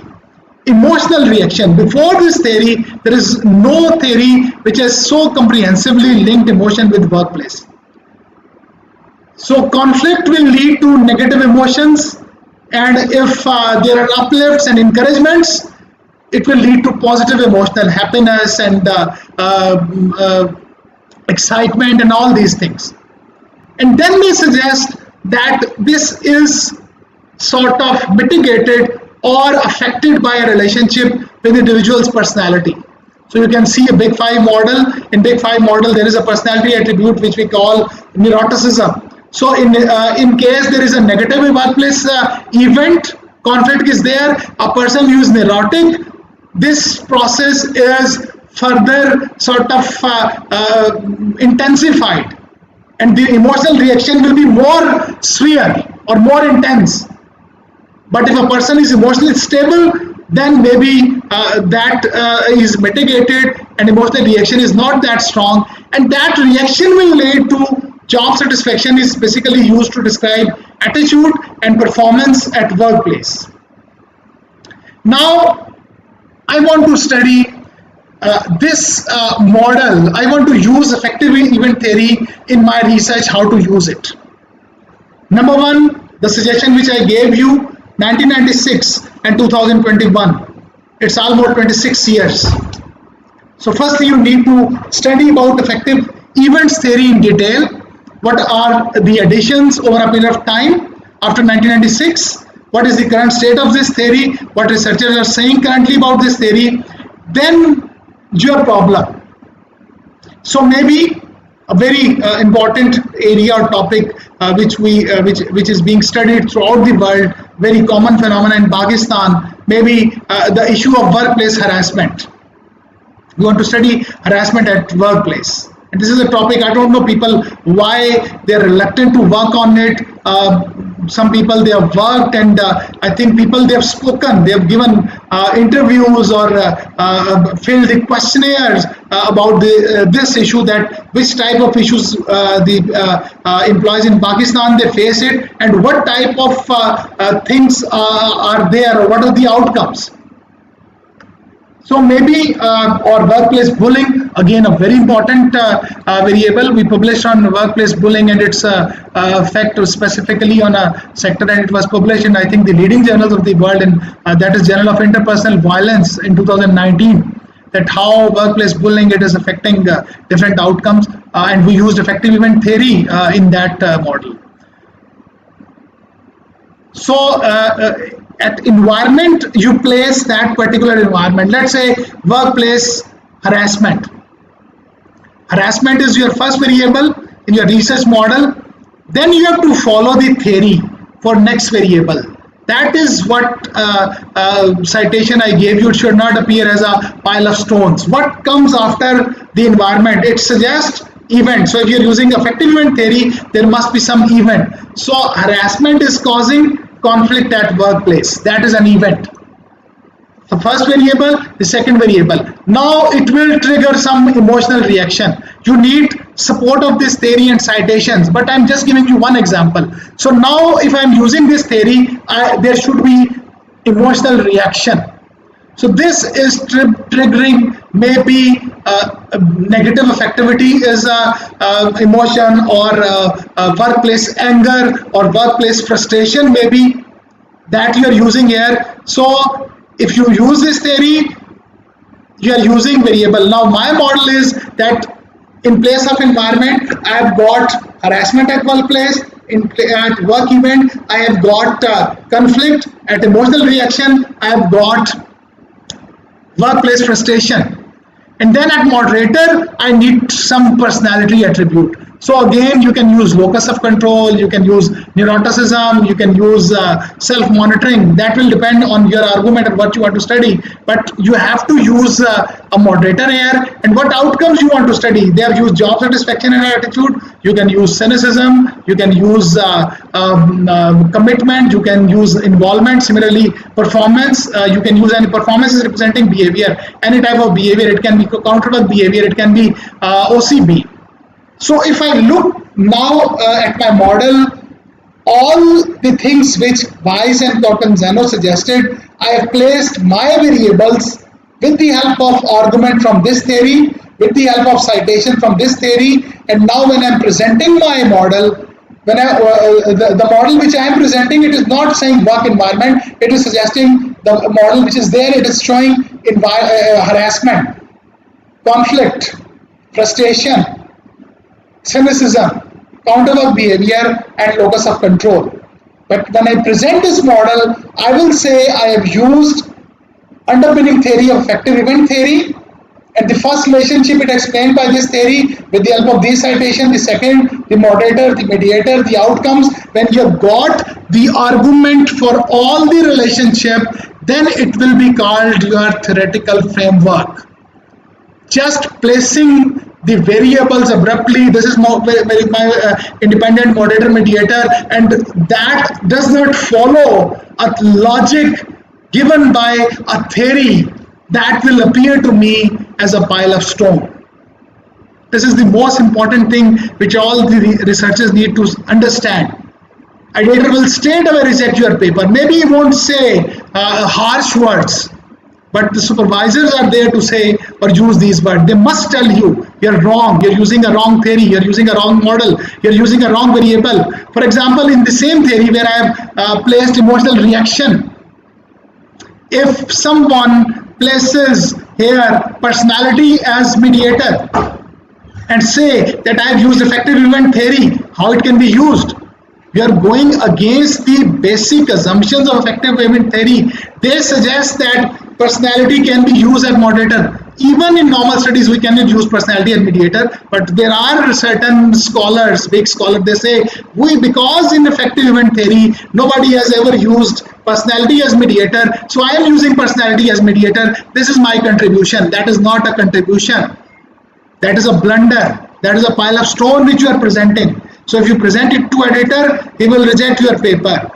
If you present it in your thesis, the proposal will be rejected, and you will say, I have done so much work, I have read so many articles, I have linked all these variables. Why you are not accepting it? Because it is going against the fundamental theory of psychology. Either you challenge it. So if he say that I am contributing in physics, that if I throw a ball towards a wall, it won't come back, it will stay there. This is something novel which I have presented. So for that you will have to firstly challenge Newton's third law of motion. As long Newton's third law of motion is there, you cannot say that action and reaction are not equal. As long as effective event theory is there, you cannot say the workplace events will trigger something other than emotional reaction. As long as Hopfall's theory of conservation of resource theory is accepted throughout the world by all the leading psychologists of the world, you cannot say that in case of a threat to my resources, I'll be happy. So you assume I am contributing. That Hopfall suggested in case of threat, in case of any threat to my resources, I'll try to protect my resources. You suggest that in case of threat, I'll try using my resources, I'll be more happy. Then that is against the basic logic of that theory. So your argument or your research or your model, it will be straight away rejected. Cross. Teacher will say it is not acceptable. So research model is based on a theory. Unless your model is not supported by theory, there is no value of that model. So Dr. Saab, this was, I think, all I can discuss in this limited time period about just with 2 examples, and you can imagine that if a class is studying with 20 examples, how much clarity they must be having. And that's why once I finish this lecture in my research methods or quantitative, even in quantitative techniques, I teach these things to PhD students as well, because once they are clear about this thing, they start from the fundamental. वो मकान की बुनियाद फिर ठीक जगह से रखते हैं. So वो अगर if you build a wall and its foundation is not rightly placed, you take it up till sky, it will not be a straight wall. it will be having, or rather when you move up, that small deflection or just shift of 1 or 2 degrees centigrade, maybe after 10 meters it will be a deflection of 15 degrees, and maybe after 30 meters it will be a deflection of 45 meters. So as long as you move ahead, the basic mistake in theory, it will create such a big shift in your research model, in your literature review, in methodology, and even in analysis. All the things are linked with basic foundation. So researchers, they need to understand the fundamental of the foundation, from where to place a right foundation. That is on a theory, and before that, if I correctly say, you must be clear about philosophy as well. What is the basic philosophy? Because theories are developed on philosophies. So what is the philosophy, especially for PhD student? We very proudly say, I am a PhD, Doctor of Philosophy. And someone asks, what is philosophy? We generally don't understand what is, and philosophy of each discipline is different.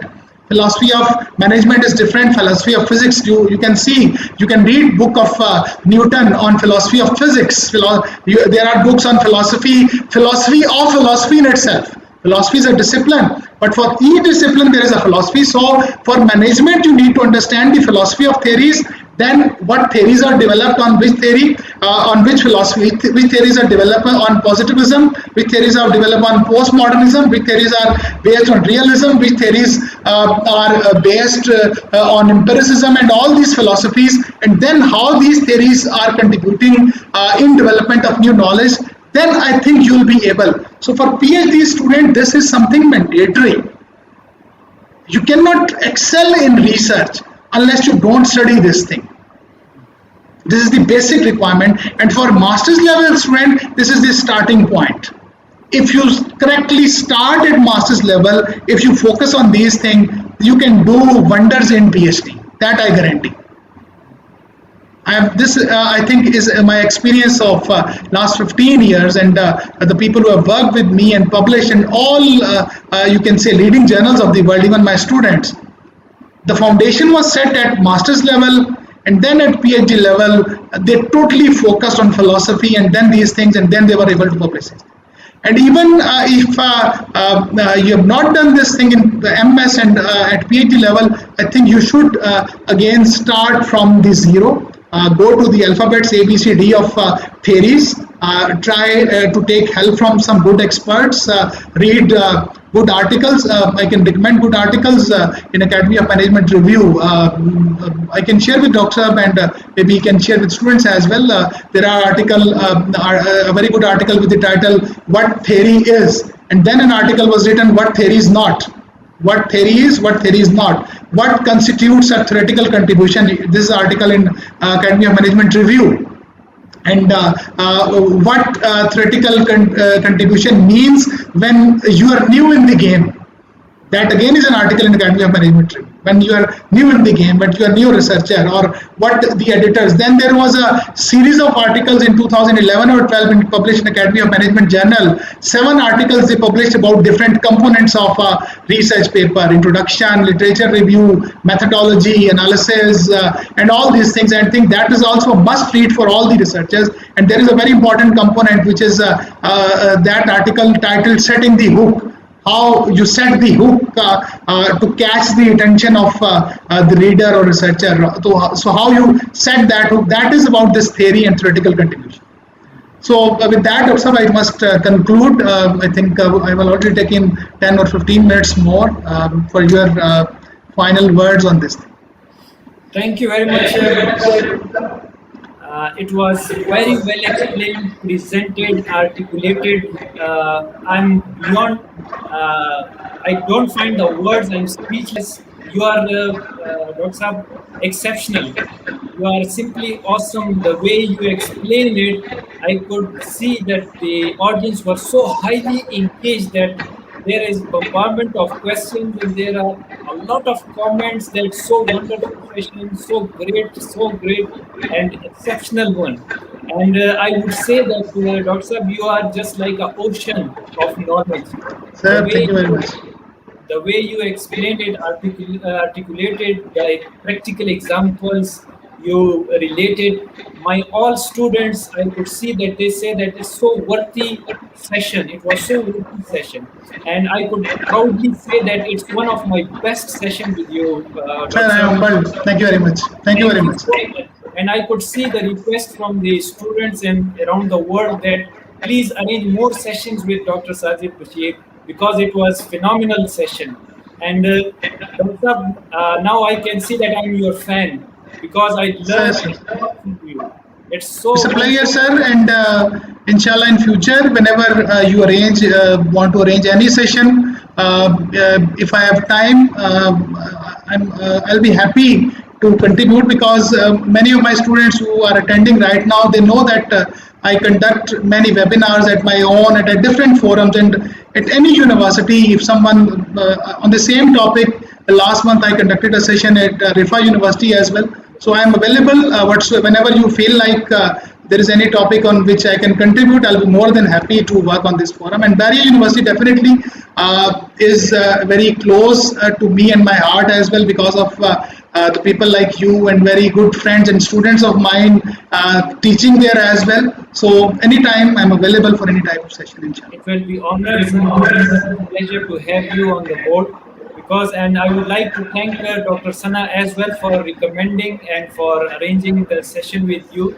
It was very helpful, and the way she presented you, you are much bigger than that because what I Sir, said, I saw is so wonderful. Dr. Saab, if you allow me, there are certain questions of student they yes, want to. sir. Please, Yeah. please. One of the questions the students are asking the PhD, MS, MPhil, MBA, and BBA. All of the students are asking this question that can we use one single theory for whole model or we have to use different theories for different variables? Please clarify it. Yes, this is a question which is there in all the sessions about theory because this is a concern. I have just given you example of obsessive work passion. That's why I specifically selected that model. That you have seen that all the relationships they have explained using conservation of resource theory. So this is the preferred strategy or the recommendation of all the leading scholars or the methodology which all the leading researchers. This basically shows your command over that theory, that the entire theory is within my control and I can play with this theory using any variable. I can place any variable and I can sort of support that variable with the help of this theory. That's why this is a theory which you generally use in research is called the underpinning theory or overarching theory. Overarching or underpinning theory is just one. So for the main argument of your research or your research model, the ideal model is having one theoretical underpinning.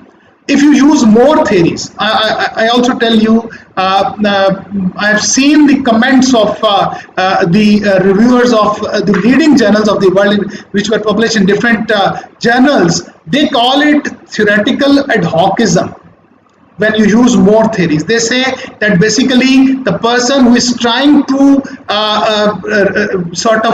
find solution to a problem, that person actually what he's doing, he's using different lens.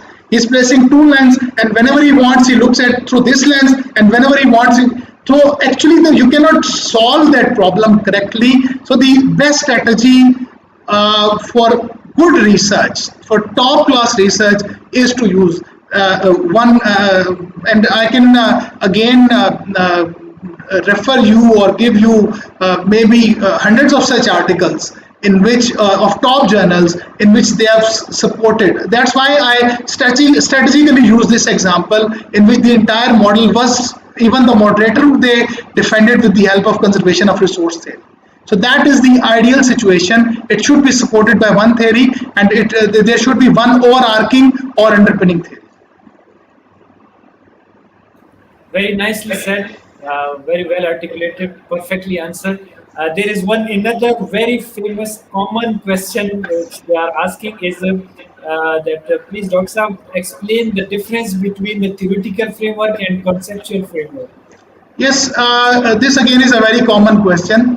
Basically, there are levels. For that, I think we need a detailed discussion because I have used the word, if you can see the initial slide, concepts, constructs, and variables. So, whenever we develop a model, generally, initially it is developed at a conceptual level with the help of any theory. There are certain concepts, and these concepts basically help us to derive constructs. Now, constructs are things which, as such, are not visible, which cannot be seen. But one construct can have different variables. Just when we use the word intelligence, you cannot see intelligence of any person. That is a conceptual or construct level thing. But for that construct we can see different variables which basically reflect the intelligence of that variable. Similarly, when I use the word stress, stress is generally used as a construct because stress is visible through certain actions. So when we say that burnout is there, or there is work-family conflict or different, so its manifestation is in the form. Theoretical framework, whenever we use, it represents variables. So variables are there. So one conceptual framework can have maybe 10 theoretical frameworks. I just gave you example of effective event theory, the work environment, the work events. These are constructs. Now, on that construct, you can use abusive supervision on that as variable. On that construct, you can use harassment as a variable. On that construct, you can use a teamwork, a good environment. So conceptual framework generally discuss or talks about at conceptual level. In research, in model, generally we developed at a theoretical framework level. And one other difference is that a theoretical framework you have to test. You have to develop hypotheses. You have to collect data, and you can test it. Conceptual framework, if you look at the difference of two journals, Academy of Management Review and Academy of Management Journal. In Academy of Management Review, you won't find any data collection or analysis. They talk only about concept level, and there we don't develop hypotheses, we develop propositions. This is the proposition, and you don't need to test them. That is generally at conceptual level. And once that is presented, different people, they draw different theoretical frameworks. So best strategy for researchers is that to read Academy of Management Review articles, and in those conceptual frameworks, try to develop different theoretical framework with the help of the logic which they have given, and then develop hypothesis and then test it. This is generally, but it needs more explanation because the constructs we need to discuss in detail, concepts we need to discuss in detail, and then how to use it in your models. Yeah, very nicely said. Thank you very much. Doctor, we have one another question. The comment is actually that I am a PhD student in very critical stage of PhD. During my proposal defense, my examiners commented that selection of a theory should depend on its appropriateness and explanatory power. So please guide me what they mean by appropriateness. What is theory appropriateness? Yes, I please. think I've tried to explain this thing in lecture as well, and PhD in itself all the time is a critical time. No time in PhD which we can say is good or relaxed. One whosoever has done PhD or doing PhD. So appropriateness, I think what they mean by that question is that in your situation whether that theory can be applied or not. I just give you one example. For example, there is a theory, agency theory, that the agents, a very popular theory, employees, they work on the behalf of principals. Principals are the ones who are the owners. Okay. Now, the main role of agent is to increase the wealth of the principal or shareholders. Which the basic fundamental of any business is that the role of manager is to enhance the wealth of the principal. Now, let's say we are applying this theory, and your study is focusing public sector organization. You are saying that I'll be collecting data from public sector organizations. The public sector of employees, they don't work for profit orientation or profit maximization. Their orientation is service. And if you use although agency theory can be used in public sector in a different perspective, but if you're using this perspective and you're saying I'm applying the agency theory in public sector organization, that is inappropriate theory. That cannot be used here. So the right theory should be, I have said that when, where, why. So when, I think, is about appropriateness, that whether in this particular industry this theory can be used. The other appropriateness issue can be about the selection of variable. We have just discussed effective event theory, and you cannot use certain type of variables in this theory. They have told that you can use emotions, personality, or attitude or behavior, but there are a number of other things which are there in literature, and you are using such a variable in your theory which the theory suggests cannot be used in this theory. And then its explanatory power, how you use it to explain your problem. Like Levine said, that how this theory will help you to solve problem. Just the example which I discussed, they told that this theory will be helpful for managers, that if you hire a person having obsessive work passion, how you should deal with that person. So that theory is providing you a practical solution as well.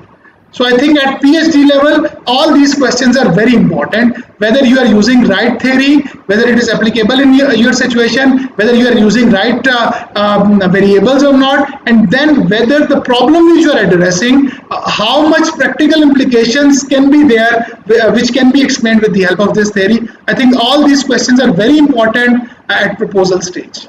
Yes, perfectly answered. Thank you very much, Dr. Saab. I know that time has exceeded and we have to finish, but there are so many requests. So we take the last two questions, if you allow, please. Okay, that's no problem. Yeah. There is a question that, sir, that you refer to the theory as a lens in your presentation. They are asking that by lens, you mean that it's a particular way of looking certain phenomena. So this student is saying that I was reading one article and it was written, so please tell us, do you agree with the phrase or not? The phrase is, theories help us build frameworks to develop school of thought and formulate ideologies. And ideologies becomes a lens of understanding of how we view the world. Sir, do you agree with the phrase? Yes, there is a debate or controversy on this thing as well.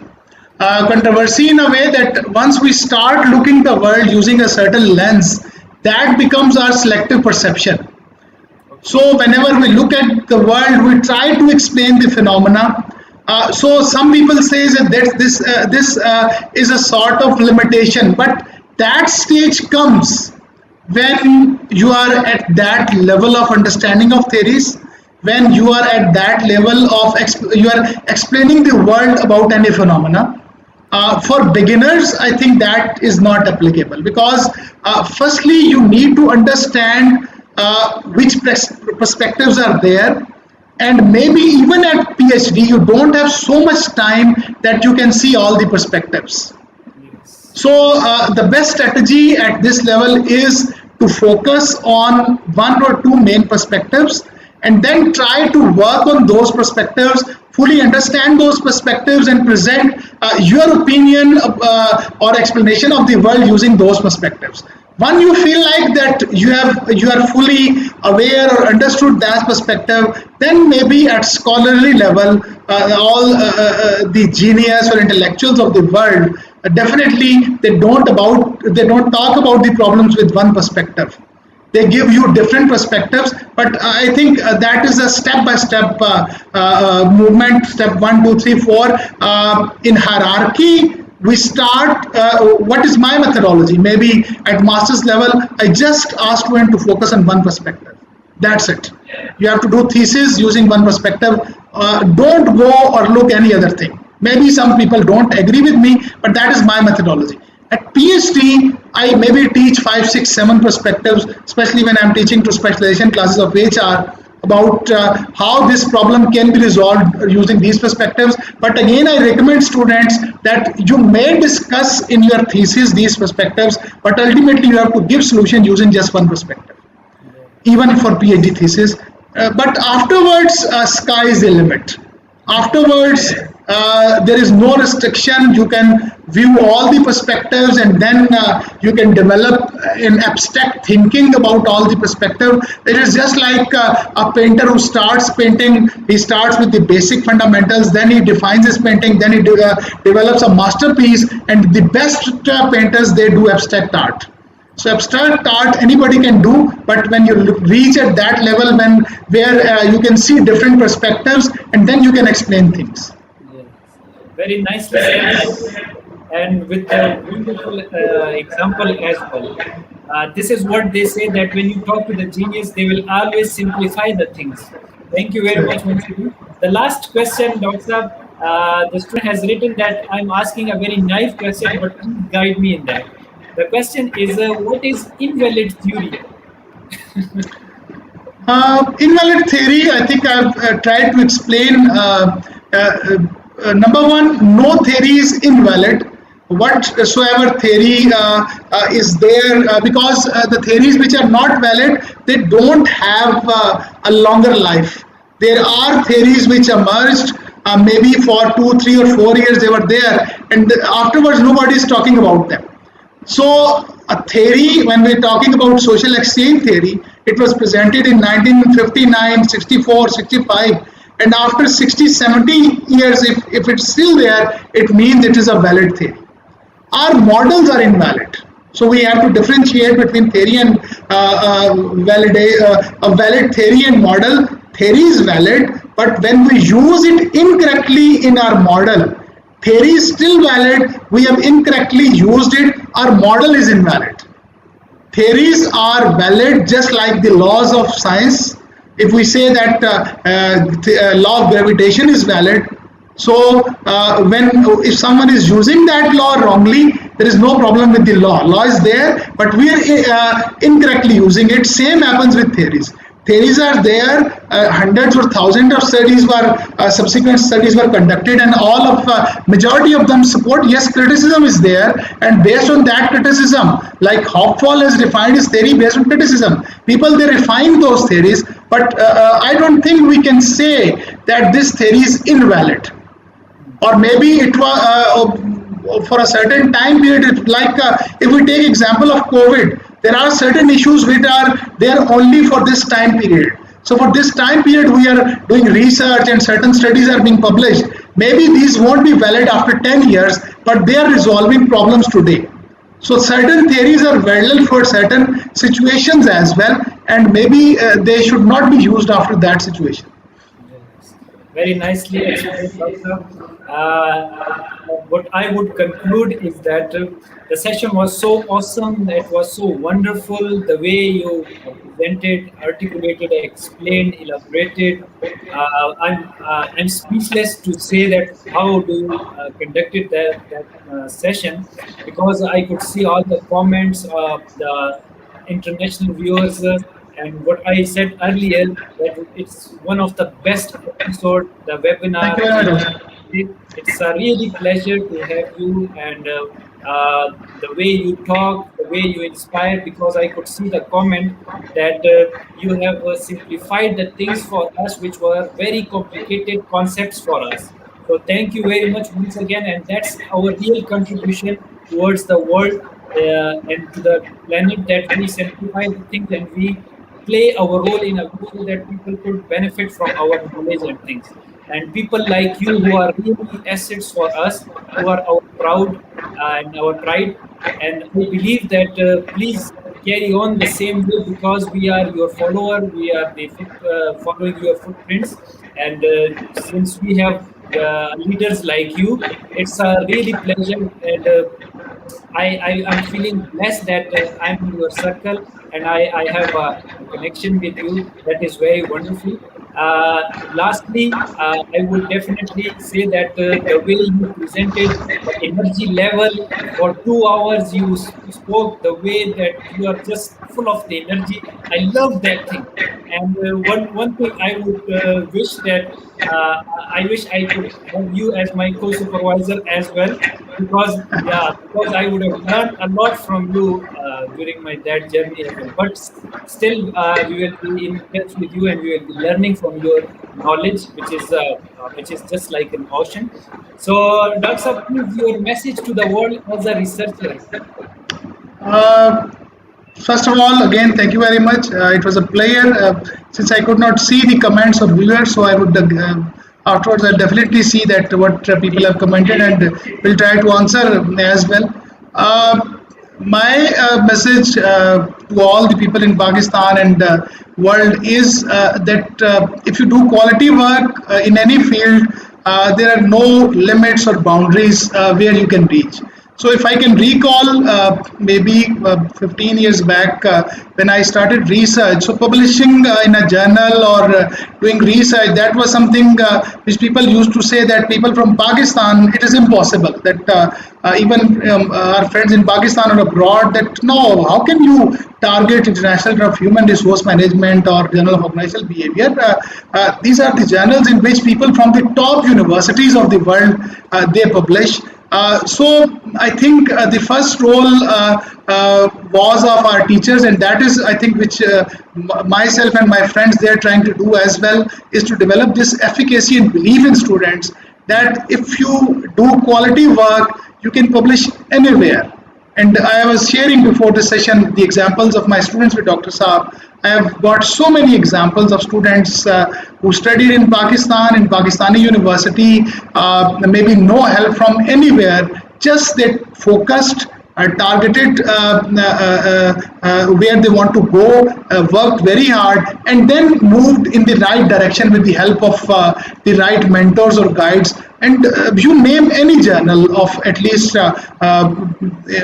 like in project management, the number one journal is in International of Project Management. So my students they are published there. In hospitality, the number one journal of is International of Hospitality Management. My students are published there. In HRM, one of the leading journals, International of HRM. My students are published there. So there is no journal in different fields, because I've taught students of project management, healthcare management, disaster management, human resource management. So in all fields, wherever I taught, students were able to touch the level of excellence. By staying in Pakistan, by studying in Pakistan, just you need to do is to have a will. Just you need to do is to have a desire. We just discussed about obsessive work passion. I think that is required in research as well.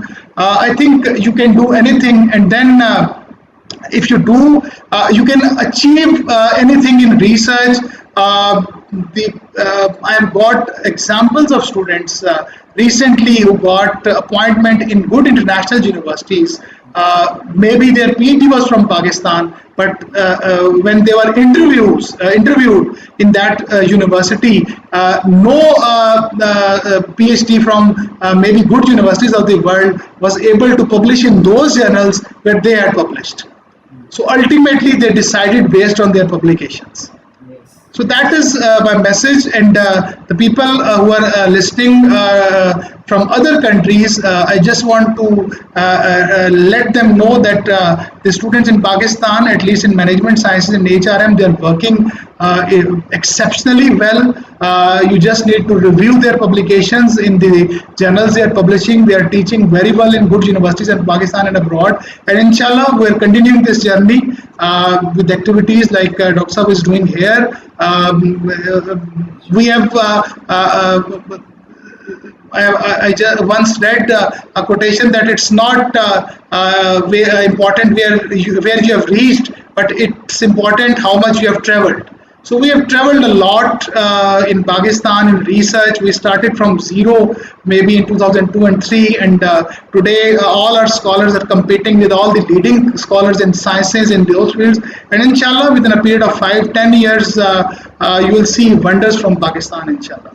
Yeah, inshallah. Inshallah. Thank you very much, Professor Dr. Sajid Bashir. It was a wonderful session with you once again, and thank you very much for your valuable time. I know personally that you are very busy in so many activities, and we are highly thankful to you for giving your precious time and opportunity to our students, particularly Bahrain students, to learn from you. And it was a wonderful exposure which we have given through this webinar. Thank you very much once Thank again. you very much, Dr. Thank you very much. And to the Thanks, viewers, sir. I would say that you might have heard the quotation that if you read the 10 books and if you talk to the genius for 10 minutes, it is equivalent. So you just can imagine that I have talked to the genius for 2 hours. So how much books I have read in this less time? So keep learning and keep sharing your knowledge. And we will be definitely, inshallah, invite again the Professor Dr. Sajid Bashir sir, so that our knowledge could be enhanced. And he is always there to motivate us as a leader. And we are very blessed to have him in Pakistan. And we are proud of him and we proud of his activity which he does. And later on, I will share his email address and all things. You can contact him. He is very humble person. He's always there for students, so you can reach him and you can talk to him. So once again, I would say thank you, Dr. Sajid Bashir sir, for giving your time. Thank So you, Dr. you, Saab. Thank you very much. yeah, thank you very much. We will be coming up with more session in future as well. So stay blessed, stay tuned. Thank you very much. Bye bye. Thank you, Dr. Saab.